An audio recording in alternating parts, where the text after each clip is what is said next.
প্রিয় বাংলাদেশি ভাই বোনেরা, আজকে আমি কথা বলবো স্টাডি ইন রাশিয়ার ব্যাপারে। আর আশা করি আমার এই ভিডিওটা দেখার পরে আপনাদের স্টাডি ইন রাশিয়ার ব্যাপারে আর কোনো কোশ্চেন থাকবে না। আমি জানি যে আপনারা অনেকেই রাশিয়াতে পড়তে যেতে ইচ্ছুক এবং অনেকেই রীতিমতো ট্রাই করে যাচ্ছেন রাশিয়াতে স্টাডি করতে যাওয়ার জন্য ব্যাচেলর এবং মাস্টার ডিগ্রিতে। তো আমি সাধারণত অনেক মেসেজ পাই ফেসবুকে যে ভাই কীভাবে রাশিয়াতে আসবো, রাশিয়ার কন্ডিশন কি, সেখানে কি গেলে কি পড়াশোনা কি করতে পারবো, জবের ফ্যাসিলিটি কেমন। তো আজকে আমি আপনাদের এই বিষয়টা ক্লিয়ার করে দেব। তো প্রথমে যেটা আমি আপনাদেরকে বলবো যে রাশিয়াতে অ্যাপ্লাই করার আগেই আপনারা ভালো করে একটু অনলাইনে চেক করে নেবেন, আর যে ভার্সিটিতে অ্যাপ্লাই করবেন ওই ভার্সিটির ওয়েবসাইটটা একটু ভালো করে দেখবেন। আমি দেখছি যে অনেক স্টুডেন্ট কখনোই নিজে নিজে চেষ্টা করে না, তারা কনসালটেন্সির উপর অনেক বেশি নির্ভর করে এবং কনসালটেন্সির মাধ্যমেই তারা কাজগুলো করছে এবং কনসালটেন্সি ফার্মগুলো তাদের কাছ থেকে অনেক টাকা নিচ্ছে। তো আমি সবাইকে রিকোয়েস্ট করব যে কনসালটেন্সি ফার্মের কাছে না যেতে আপনারা যদি একটু চেষ্টা করেন আপনারা নিজেরাই অ্যাপ্লাই করতে পারবেন। অ্যাপ্লিকেশন প্রসেসিং একদম সোজা, কোনো হ্যাসেল না এখানে। আপনি ভার্সিটি সিলেক্ট করবেন, পছন্দ মতো ভার্সিটিতে আপনি নিজেই অ্যাপ্লাই করবেন।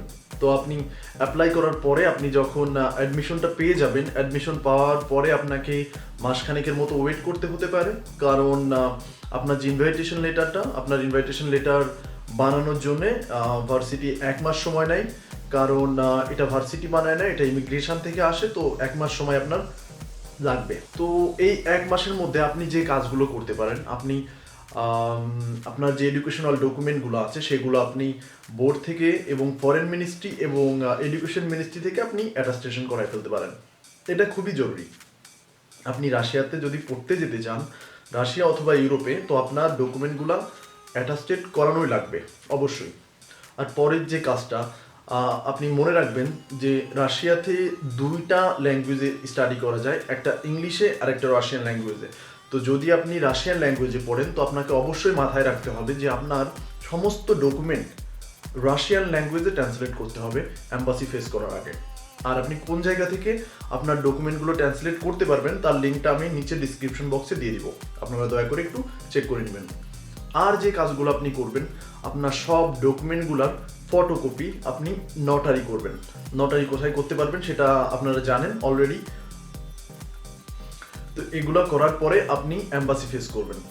আর অ্যাম্বাসিতে যদি আপনি ঠিকঠাকভাবে ভিসা অফিসারের কোশ্চেনের অ্যান্সার দিতে পারেন তাহলে আশা করি আপনার ভিসা নিয়ে কোনো প্রবলেম হবে না। এবার আসি স্টাডির কথায়। রাশিয়াতে আপনি 2টা ল্যাঙ্গুয়েজে স্টাডি করতে পারবেন, ইংলিশ এবং রাশিয়ান ল্যাঙ্গুয়েজে। আপনি যদি ইংলিশে স্টাডি করতে চান তাহলে আপনাকে অবশ্যই মনে রাখতে হবে যে ইংলিশে স্টাডি করতে গেলে খরচটা একটু বেশি এবং খুব কম ইউনিভার্সিটি আছে যেখানে আপনি ইংলিশে স্কলারশিপ পাবেন। আর আপনি যদি রাশিয়ান ল্যাঙ্গুয়েজে পড়তে চান তাহলে আপনাকে মাথায় রাখতে হবে যে রাশিয়ান ল্যাঙ্গুয়েজে পড়ার আগে আপনাকে 1 বছর রাশিয়ান ল্যাঙ্গুয়েজ কোর্সটা করতে হবে।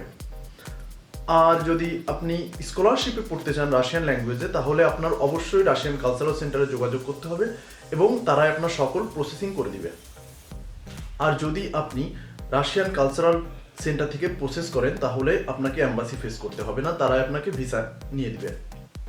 আর আপনি যদি নিজে নিজে অথবা কনসালটেন্সি ফার্মের মাধ্যমে চেষ্টা করেন তাহলে আপনাকে অ্যাম্বাসি ফেস করতে হবে এবং অ্যাম্বাসিতে সকল ডকুমেন্ট জমা দিয়ে আপনার ইন্টারভিউটা দেওয়ার পরে আপনাকে ভিসা নিতে হবে। আর ভিসা পেতে বেশি দিন সময় লাগে না, 7 দিনের মধ্যে আপনি ভিসা পেয়ে যাবেন। আর ভিসা পাওয়ার পরে আপনি যে কোনো সময় রাশিয়াতে ফ্লাই করতে পারবেন। আর অনেকেই আমাকে জিজ্ঞাসা করে ভাই রাশিয়াতে জবের কন্ডিশনটা কি, জব কি লিগাল নাকি ইলিগাল? আচ্ছা, আমি বলবো যে রাশিয়াতে অ্যাকচুয়ালি জব লিগাল। আপনি যদি জব পান তবে করতে পারবেন, কিন্তু আপনাকে মাথায় রাখতে হবে জব পাওয়াটা খুবই ডিফিকাল্ট। আপনার রাশিয়ান স্কিল যদি ভালো না হয় তাহলে আপনি ইজিলি জব পাবেন না। বাট যদি আপনার রাশিয়ান স্কিল খুব ভালো হয়, দেখা যাচ্ছে আপনি ঠিকভাবে রাশিয়াতে কমিউনিকেট করতে পারতেছেন রাশিয়ানদের সাথে, তো আপনি ইজিলি জবটা পাইতে পারেন। জবের স্যালারিটা ভ্যারি করে সিটি থেকে সিটি। দেখা যাচ্ছে আপনি মস্কোতে আছেন অথবা সেন্ট পিটারবার্গে আছেন, তো অবশ্যই আপনার জবের স্যালারিটা একটু বেশি হবে। আবার দেখা যাচ্ছে যে আপনি নভোস্ট্রিবিক্সে আছেন, একাতেরিনবুর্গে আছেন, কাজানে আছেন, তো আপনার জবের স্যালারিটা একটু কম হবে। ছোট সিটিগুলোতে জব পাইতে অনেক কষ্ট। আপনাকে মাথায় রাখতে হবে, আপনাকে অ্যাপ্লাই করার আগে অবশ্যই এই জিনিসটা মাথায় রাখতে হবে। আপনি যদি বড় সিটিতে যান তাহলে আপনার জবের পসিবিলিটিটা বেশি। মস্কো, সেন্ট পিটারবার্গ জবের পসিবিলিটি অনেক বেশি। আর যে কস্টের যে ব্যাপারটা, রাশিয়াতে লিভিং কস্ট অত বেশি না। আপনি যদি ড্রোমে থাকেন তাহলে আপনি খুবই কম টাকায় চলতে পারবেন। আপনি যদি নিজে নিজে রান্না করে খান তাহলে আপনার খরচটা অত বেশি হবে না। বা যদি আপনি অ্যাপার্টমেন্ট নিয়ে থাকতে চান তো সেক্ষেত্রে আপনার কস্টটা অনেকটাই বেশি হবে।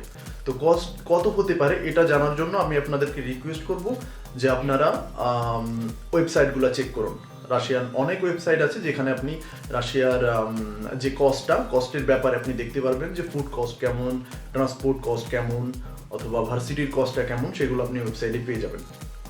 আর একটা ইম্পর্টেন্ট জিনিস মনে রাখবেন, আপনি যদি রাশিয়াতে পড়তে যেতে চান আপনাকে অবশ্যই রাশিয়ান ল্যাঙ্গুয়েজটা শেখা লাগবে। আপনি যদি ইংলিশেও পড়েন তাহলেও আপনার রাশিয়ান ল্যাঙ্গুয়েজটা জরুরি, কারণ আপনি বাইরে কারোর সাথেই আপনি রাশিয়ান ল্যাঙ্গুয়েজ ছাড়া কথা বলতে পারবেন না। খুব কম মানুষ আছে যারা ইংলিশ বলতে পারে। অনেকেই হয়তো বা আছে ইংলিশ বলতে পারে বাট আপনার সাথে বলবে না, আপনার কিছুই করার নাই। তো রাশিয়ান ল্যাঙ্গুয়েজটা শেখা আপনার জন্য খুবই জরুরি। এটা একদম অপরিহার্য একটা জিনিস, না বললেই নয়। আরেকটা গুরুত্বপূর্ণ জিনিস, রাশিয়াতে যাওয়ার পরে আপনারা অবশ্যই আপনাদের পাসপোর্ট সবসময় আপনাদের সাথে রাখবেন। কারণ পাসপোর্টের ফটোকপি নয়, পাসপোর্টটা আপনাদের সাথে রাখবেন। কারণ যে কোনো সময় যদি পুলিশ আপনাদেরকে ধরে তো আপনারা পাসপোর্ট দেখাইতে হবে, কারণ আপনি পাসপোর্টের ফটোকপি দেখায় ছাড় পাবেন না। আর যে জিনিসটা আপনাদের মাথায় রাখতে হবে, রাশিয়াতে যাওয়ার আগে অবশ্যই বাংলাদেশ থেকে মশলা নিয়ে যাবেন, কারণ রাশিয়াতে কোনো মশলা পাবেন না আপনি। তো যদি আপনি বাংলাদেশের খাবার রাশিয়াতে খেতে চান তাহলে অবশ্যই আপনাকে বাংলাদেশ থেকে মশলা নিয়ে যেতে হবে। মশলা নিয়ে গেলে আপনি ওখানে সব কিছুই পাবেন, বাংলাদেশি খাবার আপনি ওখানে রান্না করে খেতে পারবেন। আর ইউনিভার্সিটিতে অ্যাপ্লাই করার আগে অবশ্যই দেখে নেবেন যে ইউনিভার্সিটিতে স্কলারশিপ আছে কিনা এবং সেখান থেকে ট্রান্সফার সুবিধা আছে কিনা, কারণ রাশিয়াতে সব ইউনিভার্সিটি থেকে আপনি ট্রান্সফার হতে পারবেন না। আর একটা ইম্পর্টেন্ট জিনিস যেটা আপনাকে অবশ্যই মাথায় রাখতে হবে অ্যাপ্লাই করার আগে, যদি আপনার পারিবারিক কন্ডিশন ভালো না হয় বাংলাদেশে, আপনার ফ্যামিলি যদি আপনাকে সাপোর্ট না করতে পারে, শুধুমাত্র জবের আশায় রাশিয়াতে পড়তে যাবেন না। কারণ জব কখনোই গ্রান্টেড না। আপনি জব পাবেন কিনা সেটা আপনি জানেন না। কখনোই চিন্তা করবেন না যে আমি রাশিয়াতে গিয়ে জব করে আমার টিউশন ফি পে করব। বেশিরভাগ ক্ষেত্রেই এটা পসিবল নয়। আপনার যদি স্কলারশিপ থাকে তাহলে আপনি ইজিলি পড়তে পারবেন। আপনার যদি স্কলারশিপ না থাকে, জব করে টিউশন ফি উঠানো অনেক ডিফিকাল্ট। সো আমি আপনাদেরকে সাজেস্ট করব, যদি আপনাদের ফিনান্সিয়াল কন্ডিশন ভালো থাকে তাহলেই রাশিয়াতে অ্যাপ্লাই করবেন। আর যে জিনিসটা আমি আপনাদের বলতে চাই, বাংলাদেশ থেকে অনেক কনসালটেন্সি অনেক স্টুডেন্টকে বলে থাকে যে রাশিয়াতে আসার পরে চাইলে ইজিলি আপনি ইউরোপে চলে আসতে পারবেন। একদমই এই ভুলটা করবেন না। যে এগুলা বলবে বিশ্বাস করবেন না, কারণ রাশিয়া ইউরোপিয়ান ইউনিয়নের ভিতরে না। এটা ইউরোপিয়ান কান্ট্রি বাট ইউরোপিয়ান ইউনিয়নের মধ্যে নয়। সো আপনি কখনোই রাশিয়া থেকে ইউরোপে আসতে পারবেন না। আপনি যদি এটাও মনে করে থাকেন যে রাশিয়া গেলে আমি ইজিলি ইউরোপের ভিসা পাবো, সেটাও সত্য নয়। বাংলাদেশ থেকে যে রকম হ্যাসেল আপনি ফেস করবেন, রাশিয়া থেকে ঠিক একই পরিমাণ হ্যাসেল আপনি ফেস করবেন, কারণ আপনার পাসপোর্টটা বাংলাদেশি। সো বাংলাদেশ থেকে যদি আপনি ইউরোপের ভিসা পাইতে পারেন তো রাশিয়া থেকেও পাবেন, আর রাশিয়া থেকে যদি না পান তার মানে বাংলাদেশ থেকেও আপনি পাবেন না। ইভেন রাশিয়া থেকে ইউরোপের ভিসা পাওয়াটা আরও বেশি ডিফিকাল্ট হবে আপনার জন্য, কারণ এখানে আপনার স্ট্রং টাইজ নাই। স্ট্রং টাইজ বলতে বোঝায় এমন একটি জায়গা যেখানে আপনার কোনো সম্পত্তি আছে, অথবা আপনার কোনো রিলেটিভস আছে, অথবা আপনার ব্যাংক অ্যাকাউন্টে অনেক টাকা আছে, কিন্তু রাশিয়াতে আপনার নাই। সো রাশিয়া থেকে আপনার ভিসা পাইতে অনেক ডিফিকাল্ট হবে। সো যদি আপনি ইউরোপে আসার চিন্তা নিয়ে রাশিয়াতে আসেন, সেটা আপনি ভুল করবেন। সো আপনি যদি রাশিয়াতে শুধুমাত্র পড়াশোনা করার জন্যই আসেন তাহলেই আপনি আসতে পারেন, আর না হলে আমি সাজেস্ট করব দরকার নাই। এবার আসি এডুকেশনের মান নিয়ে। আপনি যদি মেডিসিনে পড়তে চান তো আমি বলবো চোখ বন্ধ করে রাশিয়াতে আসতে পারেন, কারণ রাশিয়া মেডিসিনের জন্য খুবই ভালো। আপনি যদি ইঞ্জিনিয়ারিংয়ে পড়তে আসেন তাও আমি বলবো আপনি রাশিয়াতে আসতে পারেন। সেক্ষেত্রে আপনি রাশিয়ান ল্যাঙ্গুয়েজ এবং ইংলিশ ল্যাঙ্গুয়েজ দুটো ভাষায় যে কোনো ভাষাতেই পড়তে পারবেন। তবে মাথায় রাখবেন রাশিয়ান ল্যাঙ্গুয়েজে পড়া আসলে ডিফিকাল্ট। আপনি যদি মনে করেন যে 1 বছর কোর্স করে রাশিয়ান ল্যাঙ্গুয়েজ কোর্স করে আমি রাশিয়ানে পড়াশুনো করব, তো বাংলাদেশ থেকে সেরকম প্রিপারেশন নিয়ে আসবেন, কজ আপনি ফ্রাস্ট্রেটেড হয়ে যেতে পারেন অনেক ইজিলি, কারণ 1 বছর কোনো ভাষা শেখার জন্যই এনাফ নয়। কিন্তু ইংলিশ থেকে রাশিয়ান ল্যাঙ্গুয়েজে যদি আপনি পড়েন আপনার টিউশন ফি অনেক বেশি কম হবে। সো দেখা যাচ্ছে আপনি যদি কোনো মধ্যবিত্ত ফ্যামিলির ছেলে হন আর আপনি যদি রাশিয়ান ল্যাঙ্গুয়েজে পড়েন তো আপনি ইজিলি হয়তো বা আপনার পড়াশোনাও কন্টিনিউ করতে পারবেন এবং আপনার সমস্ত ব্যয়ভার বহন করতে পারবেন। আবার অনেকে আমাকে প্রশ্ন করে থাকেন যে ভাই আমি কোন ইউনিভার্সিটিতে পড়বো, অনেকেই র্যাঙ্কিং ইউনিভার্সিটি খোঁজেন। তো আমি আপনাদের সুবিধার জন্য ডিসক্রিপশন বক্সে রাশিয়ার টপ 15 ইউনিভার্সিটির লিস্টগুলো দিয়ে দিব, দয়া করে দেখে নেবেন। আর যে কথাটি আমি আপনাদের বলতে চাই, না জেনে কোনো পদক্ষেপ নেবেন না। অনেকেই মনে করেন যে রাশিয়াতে যাচ্ছি, তো প্রথমে আপনারা কি করে থাকেন যেটা আপনারা খুবই ছোট একটা টাউনে কোনো একটা ইউনিভার্সিটিতে অ্যাপ্লাই করেন যেখানে টিউশন ফি অনেক কম এবং চিন্তা করেন যে 1 বছর সেখানে ল্যাঙ্গুয়েজ কোর্স করার পরে আমি মস্কো, সেন্ট পিটারবার্গ অথবা একাতেরিনবুর্গে আমি ট্রান্সফার হয়ে যাব। ভুলেও এই কাজটি করবেন না। যারা মনে করেন যে রাশিয়া থেকে এক ভার্সিটি থেকে অন্য ভার্সিটিতে ইজিলি ট্রান্সফার হওয়া যায় তারা এখনো স্বপ্নে আছেন, একদমই নয়। আপনি যদি ভার্সিটি ট্রান্সফার হতে চান তো আপনাকে অবশ্যই বাংলাদেশে ফিরে যেতে হবে এবং বাংলাদেশ থেকে নতুন করে আপনাকে ভিসা নিতে হবে। তো আপনি যখন বাংলাদেশে নতুন করে ভিসা আনতে যাবেন, রাশিয়ান এম্বাসি আপনাকে ভিসা নাও দিতে পারে, এটা আপনি মাথায় রাখবেন সবসময়। সো যদি এরকম কারো প্ল্যান থাকে তাদেরকে আমি সাজেস্ট করব অ্যাপ্লাই করার আগে ভেবে নেবেন। আর এই জন্যই আমি বলবো সব থেকে উত্তম যে কাজটি আপনাদের হবে মস্কো এবং সেন্ট পিটারবার্গে অ্যাপ্লাই করুন যদি আপনারা রাশিয়াতে সার্ভাইভ করতে চান এবং আপনাদের জব করার যদি ইচ্ছা থাকে। ইভেন অ্যাপ্লাই করার আগে আপনার ভার্সিটির র্যাঙ্কিংটা একটু দয়া করে দেখে নেবেন, কারণ ভালো ভার্সিটি না হলে আপনি অনেক সময় ভিসা নাও পাইতে পারেন। অনেকে আমাকে কোশ্চেন করেন যে ভাই রাশিয়াতে গিয়ে 6 মাস অথবা 1 বছরে কি রাশিয়ান ল্যাঙ্গুয়েজ শেখা সম্ভব? কোশ্চেনটা অনেক যুক্তিসঙ্গত। আমি বলবো অনেক ক্ষেত্রে সম্ভব, আবার অনেক ক্ষেত্রে সম্ভব নয়। অনেকেই আছে যারা 6 মাস অথবা 1 বছরের মধ্যে খুব ভালোভাবে রাশিয়ান শিখে যাচ্ছে এবং বলতে পারছে, অনেকেই আছে 1 বছরে পারছে না। কিন্তু রাশিয়ান বলা এবং রাশিয়ান ল্যাঙ্গুয়েজে পড়া দুটো ভিন্ন কথা। আপনি রাশিয়ান ল্যাঙ্গুয়েজে হয়তোবা আপনার রাশিয়ান ফ্রেন্ডদের সাথে কমিউনিকেট করতে পারবেন, বাট যখন আপনি আপনার মেন কোর্সে যাবেন তখন দেখবেন এটা আসলেই ডিফিকাল্ট। কারণ আপনি যখন রাশিয়ান ল্যাঙ্গুয়েজে ফিজিক্স, ম্যাথমেটিক্স, কেমিস্ট্রি এগুলো করবেন অথবা ইনফরমেটিক্স এগুলো করবেন, তো সেটা আপনার জন্য অনেক ডিফিকাল্ট হবে আর আপনি ইজিলি ফ্রাস্ট্রেটেড হয়ে যেতে পারেন। সো সব কিছু চিন্তা করে সব কিছু মাথায় রেখেই রাশিয়াতে অ্যাপ্লাই করবেন। রাশিয়ার সিটিজেনশিপের ব্যাপারটা, অনেকেই আছেন যারা রাশিয়াতে পড়াশোনার পরে থেকে যেতে চান, তো তাদেরকে আমি বলবো এটা আসলে অত ইজি কোনো কিছু না। আপনি যদি রাশিয়াতে পড়াশোনার পরে থেকে যেতে চান তো সেই ক্ষেত্রে আপনার অনেক প্রসিডিউর ফলো করতে হবে।